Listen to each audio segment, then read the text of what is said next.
This is Deborah Atkinson, and you're listening to Flipping 50, where I address your top questions and things you struggle with most so you can have more energy and less decision fatigue about what to eat, how to move, and you can change your thoughts to flip 50 with the life and the energy you love in this second half. And this episode is a hot topic.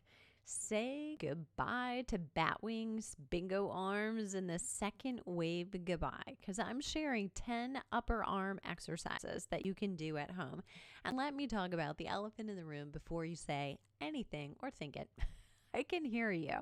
Why would I be talking about exercises on a podcast? Well, here's the truth.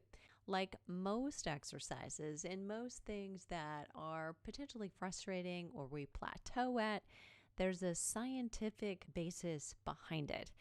And I think that the best way to approach this topic actually is a podcast, or as you can tell, that's what I decided, because when you have a video or you have images in front of you, we're all distracted by it, whether you're looking at the color of my shirt, or you're looking at the position of my arms, or you're looking at my arms. Maybe you're judging that's too much muscle, that's too flabby, that's too big, that's too something.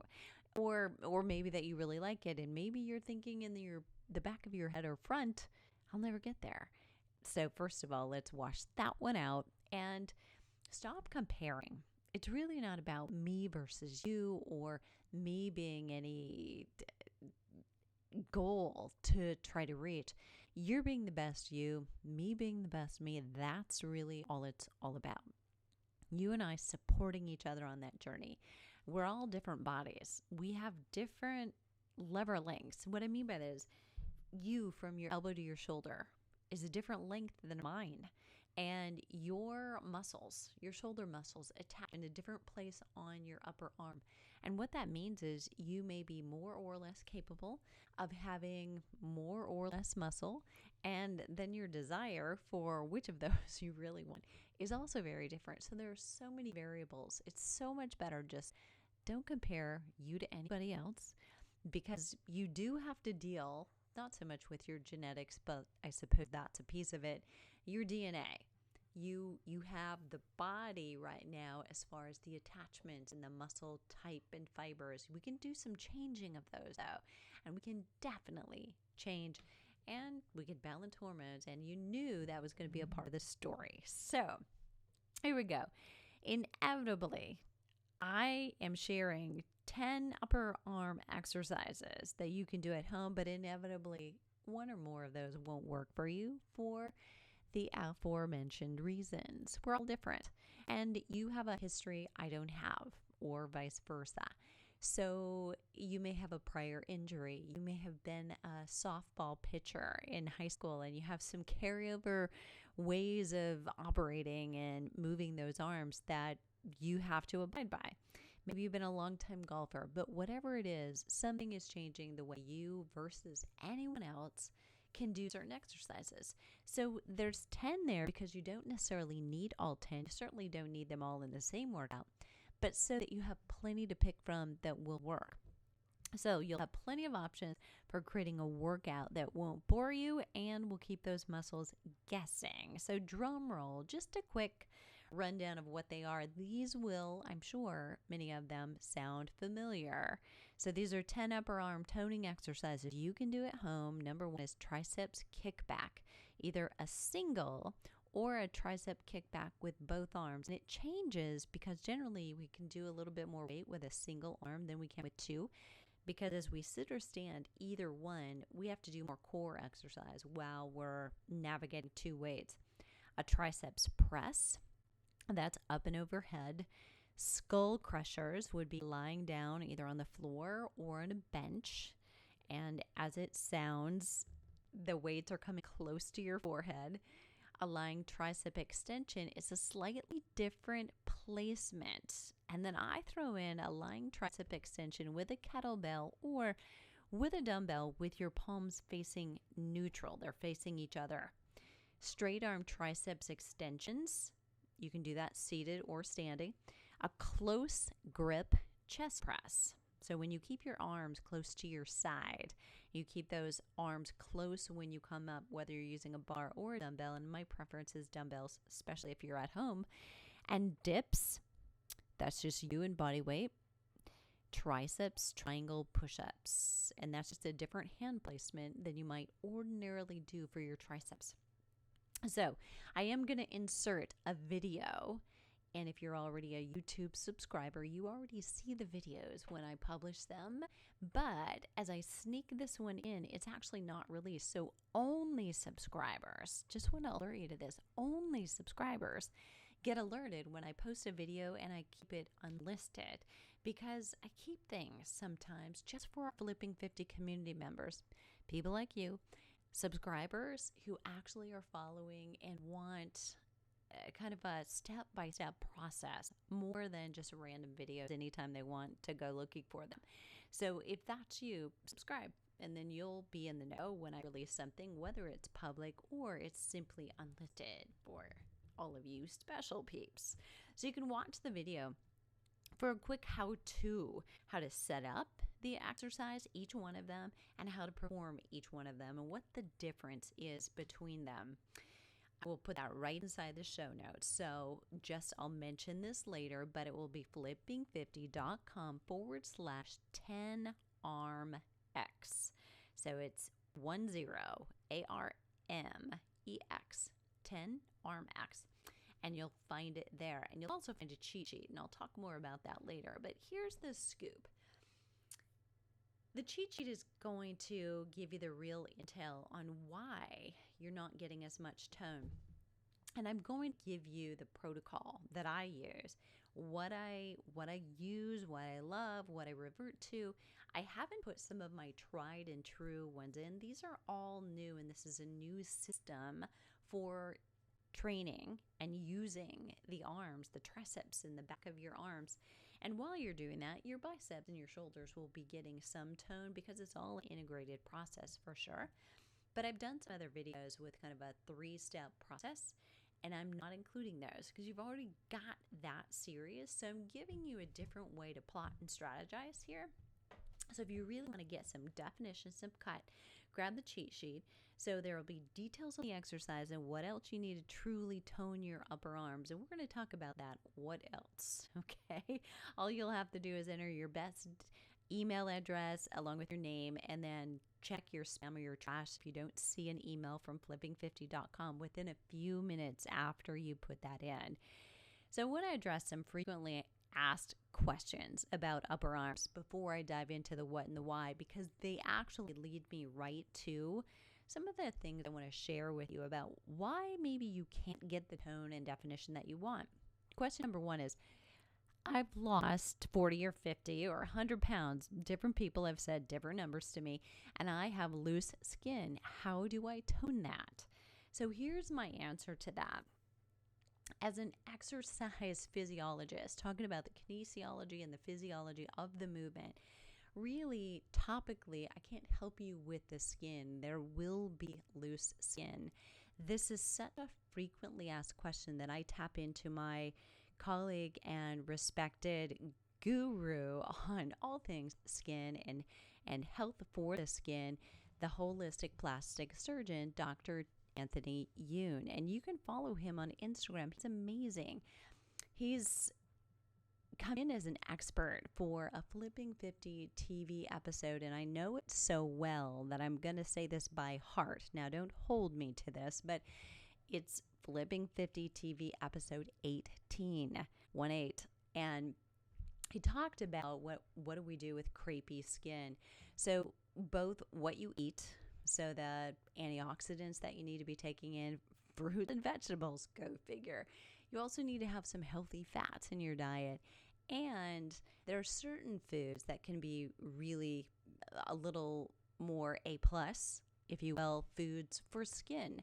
So you can watch that episode, and I will link to that in the show notes as well for you. But he also mentioned some topical things. So, of course, you've got to stay hydrated. That's from the inside out. Drinking tons and tons of water will improve your skin tone all over.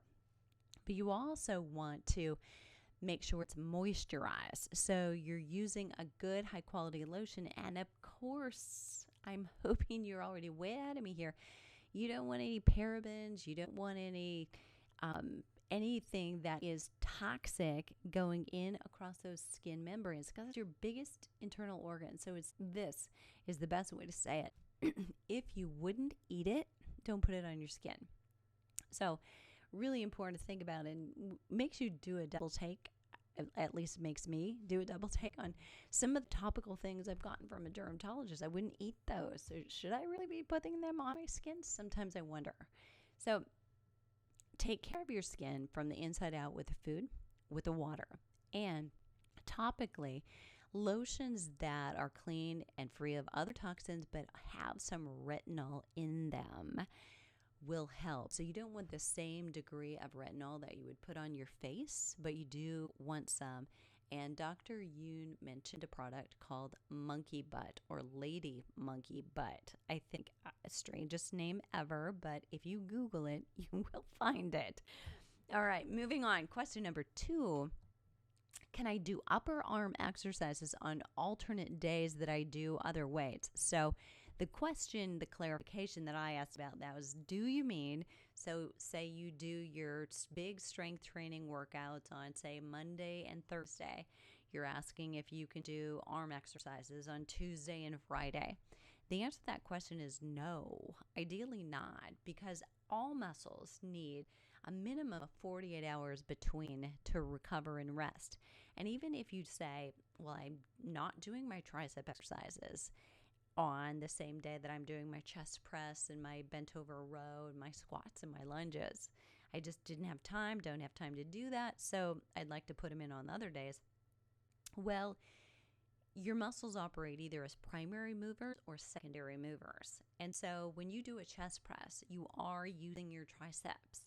You're using your chest primarily, and your triceps are the secondary muscles. So no, you absolutely don't want to work them again tomorrow, because what is happening, especially for those of us that are over 50, our muscles are breaking down faster than they're rebuilding. And there are words for that. We refer to it as catabolism, that's breakdown, or anabolism, which is building back up. And you and I have to work a whole lot harder now, and we will 10 years from now and 20 have to work a little harder yet to get muscle and to keep muscle or gain it, right? So you absolutely don't want to do anything more to break down.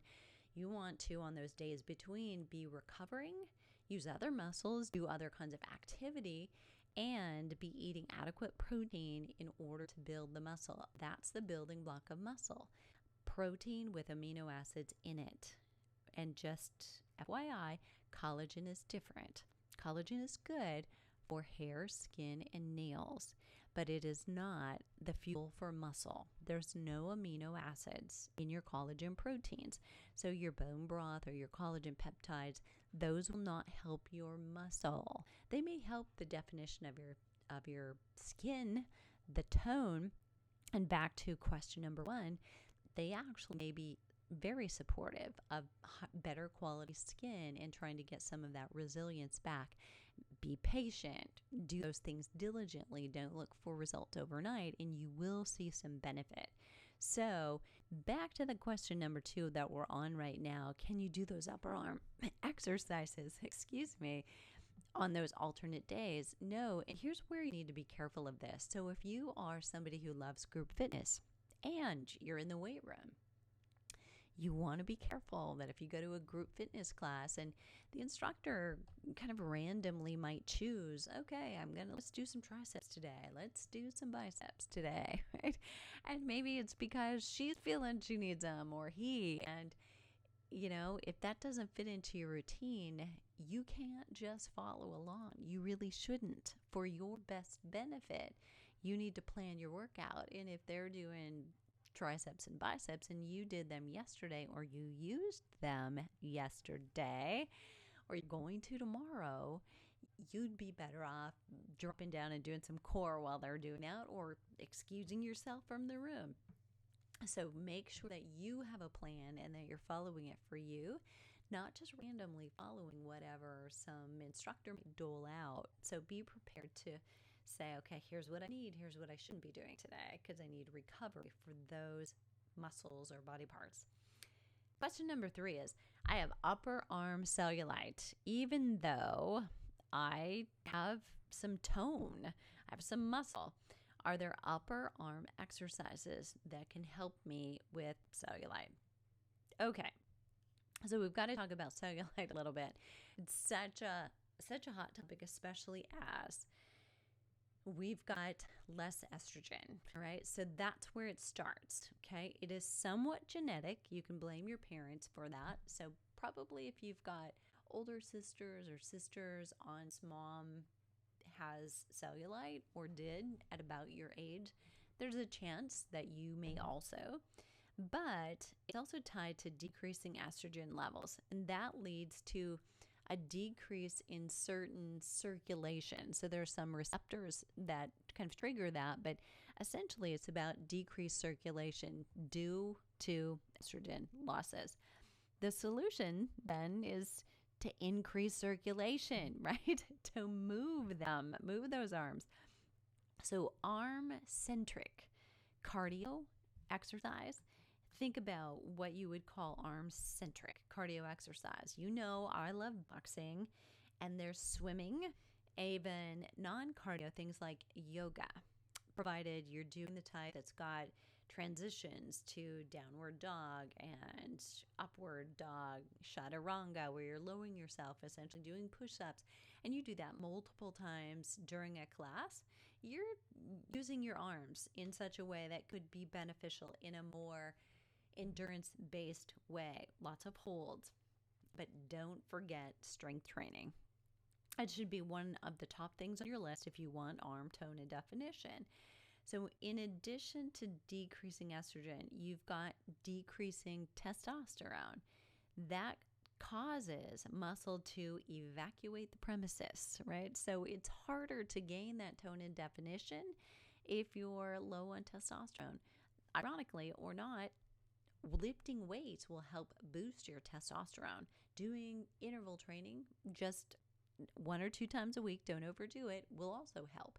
Doing long, slow endurance exercise will kill your testosterone. So if you're looking for more fun in the bedroom, a better libido, don't be doing that long endurance exercise. So kind of gauge how you're doing and where you're at in that department and adjust accordingly. You need to stimulate muscle at least twice a week in a way that fatigues the muscle so that you'll regain some lean muscle, and that'll help boot flabby fat from running the show where your arms are concerned. Combine upper body focused cardio with strength training options that I mentioned, and you'll have the best exercise approach because you'll get a lot of circulation and oxygen going to those areas. And then you'll be working on the muscle tone. So you'll both be increasing the lean muscle tissue, shaping the arm, and decreasing the fat around that arm. And I'm not saying that you're going to spot reduce, but the more you're using a body part, the more toned those muscles are going to be. I mean, think about a sprinter's legs or even an endurance athlete's legs. You know, they may have a belly on them, but their legs are in pretty good shape, right? So using your arms is definitely going to cause good tone and definition. So think boxing, think swimming. Upper body ergometers, probably a little bit less sexy because you've got to be sitting in front of a machine, but they also can work. In the cheat sheet I created for this, I also share the importance of nutrition and a few habits that'll help. The biggest thing, though, is remembering this. Arm tone is not only about arm exercises. You've got to change that metabolism, and that's going to take bigger muscle exercises, your chest press, your rows, your squats, or your lunges. You've got to use both the joints that the triceps muscles cross. So are you listening to this? This is a big insider tip. One of the biggest mistakes that I see people make when they're trying to work their upper arms or get tone there is they're only using the elbow joint. They're only doing kickbacks and things that they've done in an exercise class, or pushing down or pushing up and overhead. You've got to remember that your triceps also crosses your shoulder. So doing some straight arm, either push downs, if you're using a bar at a cable, or lifting back with a dumbbell, can be super helpful. So think about, what are you doing? Are you using both your shoulder and your elbow involved in movements that you're doing for your triceps, or do you need to branch out a little bit more? You've got to hit a variety of exercises because you have 3 muscles. Obviously, in the triceps, there are 3 muscles that give you the full definition of those arms. And, what you admire most likely in somebody whose arms you like is that you can see the definition of the muscle. You can see certain heads of those muscles as they insert into each other. And that's really what's making it obvious to you visually, and that's really what you're after. But you won't be able to see that kind of tone and definition if you stick with just 1 or 2 exercises all the time, even if you do 3 or 4 sets. And that's not what I'm recommending necessarily, of that one exercise over and over again. You need to vary the exercises, keep those muscles guessing, and use different muscles with a different emphasis with each workout. Okay, so now you've got to focus on metabolism boosting exercise. That are those that cause you to reach muscular fatigue, right? Not just overall body fatigue we know of as tired and when you're losing form. And I love functional training. We should all be doing that. But if you truly want definition and metabolism boosting, you need to not just be moving fast and crazy and doing multiple movements in one exercise, like the burpee. Doesn't even have to be a burpee, but you know what I mean. Somebody's having you lift a sandbag and then push it up over your head and bring it back down and put it back on the floor. That's fine because it is very functional, like picking up the dog food or picking up a baby. But if you want to really boost your metabolism, help your bone density and weight loss as well, you want to reach muscular fatigue. So you've got to lift some heavier weights and reach fatigue in, say, a chest press and a bent over row and a squat. Important for stabilization of your blood sugar levels. By boosting your metabolism, you create a better afterburn, not just during exercise, because strength training is notoriously not a huge calorie burner. And that's not even what we're after. We're after hormone balance. But the afterburn of energy that you get from simply lifting all day long for the next 24 hours is much higher. So if you're sitting listening right now and you lifted weights earlier today, your metabolism is higher than it would have been had you not exercised. You do not get the same oxygen deficit, meaning the same extra caloric or energy expenditure after a cardio workout as you do with a strength training workout. True fact.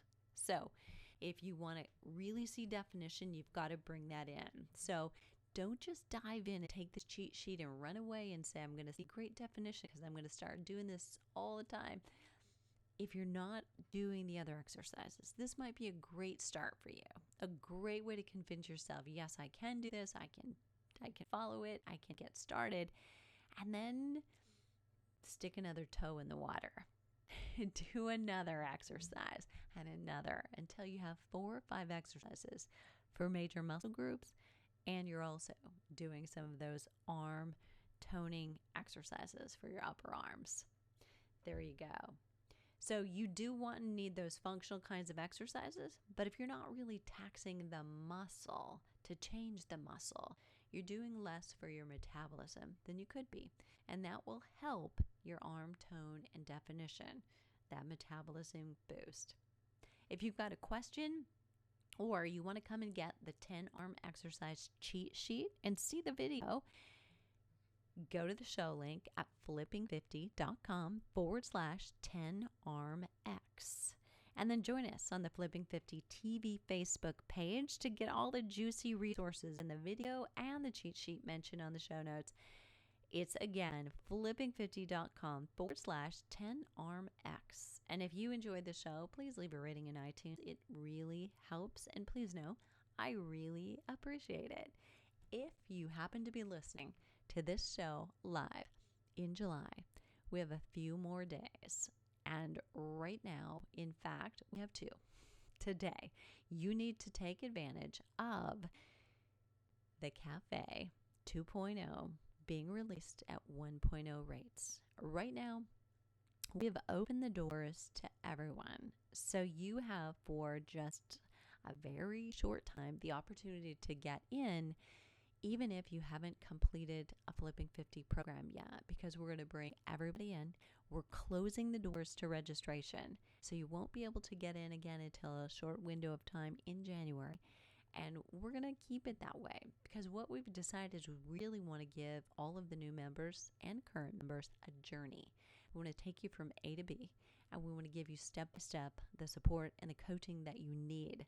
So if you're looking for a place, a virtual gym, a trainer, a coach, a little help with nutrition, and a community of women in the first and the only membership base for perimenopause, menopause, and postmenopause, and I'll see you at the cafe. I'll put a link in the show notes. Come check it out.